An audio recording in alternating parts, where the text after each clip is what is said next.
When were you happiest? I'd have to say I was happiest when my childhood, you know. I lived on a street where there were lots of other kids, and it just felt really free back then, you know.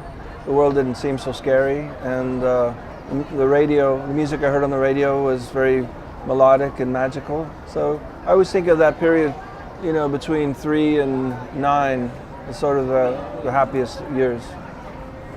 What is your greatest fear?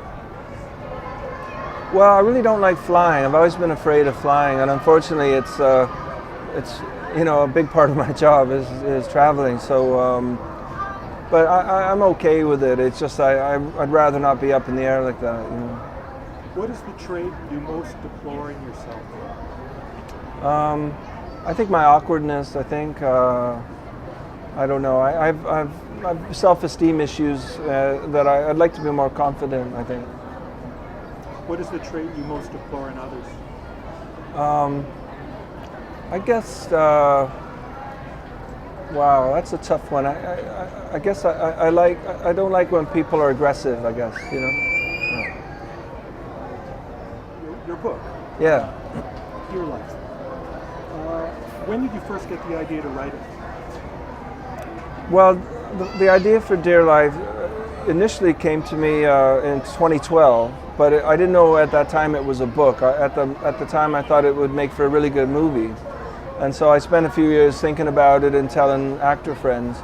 It wasn't until 2015 when I got an email from a fellow at Penguin Books who heard a rumor that I had a story. And it was he who kind of encouraged me to write it in book form, which I hadn't really thought of. You know, I guess I didn't think I could do it. So that was when I started thinking, oh, okay. Who better to write it, you know?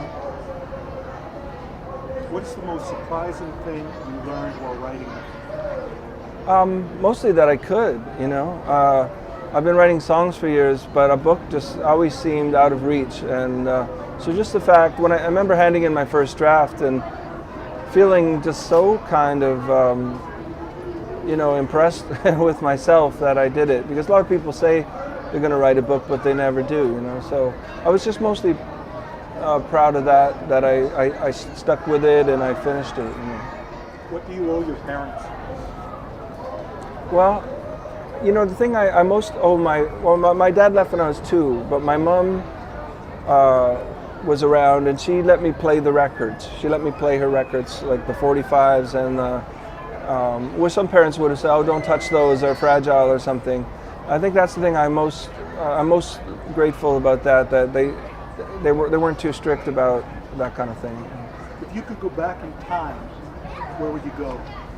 I would go back and warn Buddy Holly not to get on the airplane in February of '59. Yeah. What keeps you awake at night? Money. I worry about money a lot, yeah. What song would you like to be played at your funeral? Oh, I think I would want something kind of happy, you know. Maybe Days by the Kinks, you know, by Ray Davies. Yeah. One last question. How would you like to be remembered? I guess it doesn't really matter because you're dead, you know. You won't. But I don't know. I mean, I would like to think that people might remember some songs that I wrote. Hopefully, I was nice to people. So, but mostly, just want to be remembered for, you know, maybe even this book. You know, who knows? Is that all right?